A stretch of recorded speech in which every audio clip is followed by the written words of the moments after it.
Moi! Mun nimi on Tiia Kangas ja mä oon tehnyt diplomityön Insinööritieteiden korkeakoululle kiinteistötalouden maisteriohjelmassa. Ja tämän diplomityön aiheena on tuulivoimahankkeiden vaikutus metsän arvoon. Ja työn on tosiaan tilannut maanmittauslaitos. Tämän opinnäytetyön valvojana on toiminut apulaisprofessori Kirsikka Riekkinen ja maanmittauslaitoksen puolelta työn ohjaajana on toiminut diplomi-insinööri Arthur Grave. Ihan ekana mä haluan tosiaan kertoa tästä tutkimuksen taustasta, eli miksi tästä aiheesta on päädytty tekemään diplomityö. Tosiaan Suomen tavoitteena on luopua kokonaan fossiilisista polttoaineista sähkön tuotannossa viimeistään 2030-luvulla, ja tuulivoima on siinä merkittävässä roolissa. Vuonna 2024 tuulivoiman osuus tuotetusta sähköstä oli 25%, ja sitä edeltävänä se oli 18,5%. Eli tuulivoiman osuus sähkön tuotannossa kasvaa.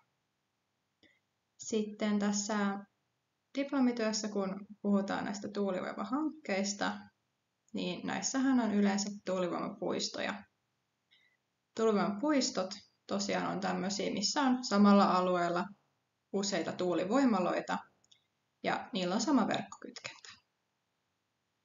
Sitten Suomessahan yleensä tuulivoimalalla ja sitten sillä kiinteistöllä on eri omistaja.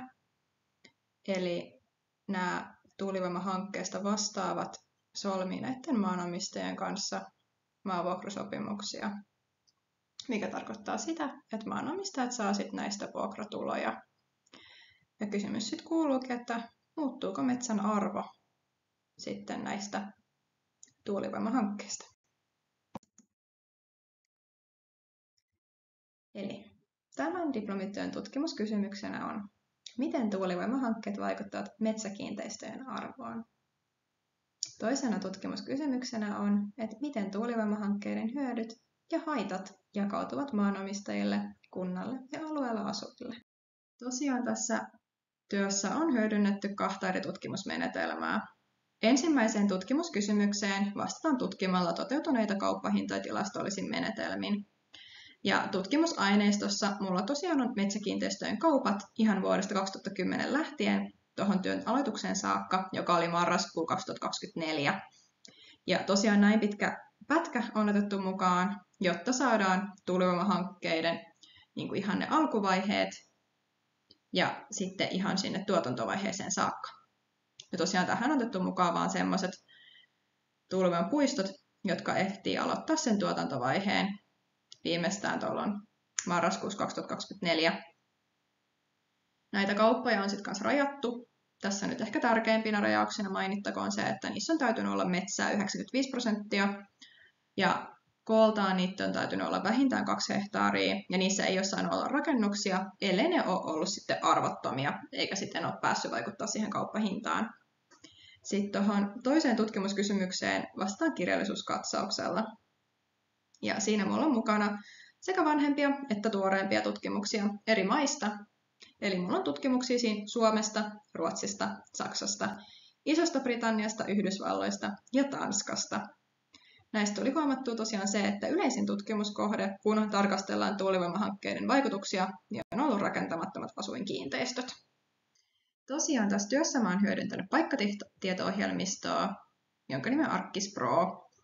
Ja sitä varten mä oon tarvinnut noiden tuulivoimaloiden sijaintitiedot, jotka mä oon saanut maanmittauslaitoksen ylläpitämästä maastotietokannasta.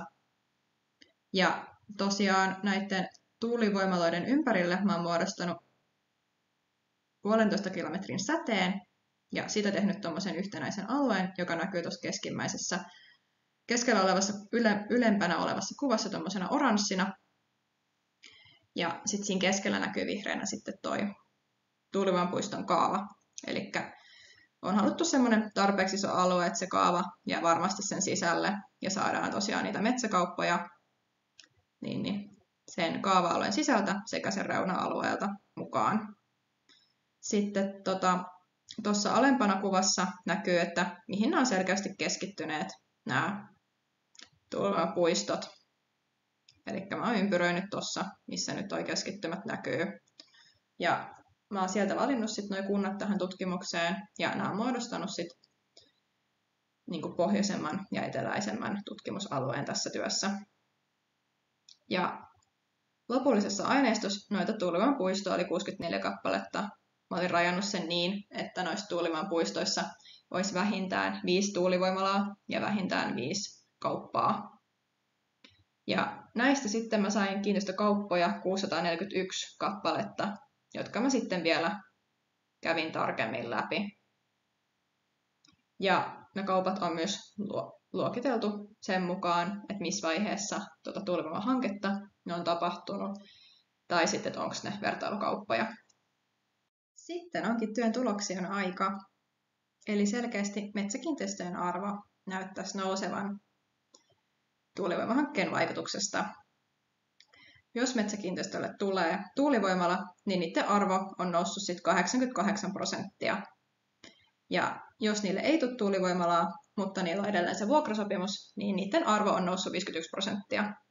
Tuossa alhaalla on vielä tuo taulukko, missä näkyy nuo kertoimet, ja sitten oranssilla on merkitty se, milloin kaava on vahvistettu. Tosiaan tässä huomattiin, että tuo arvo ei oikeastaan muutu, kun vasta sitten kaava on vahvistettu ja on päästy tuohon rakennusvaiheeseen. Ja sitten nämä tuulivoimahankkeet tuovat kunnille verotuloja, työpaikkoja ja sitten kans ne tukee noita kuntien palveluita.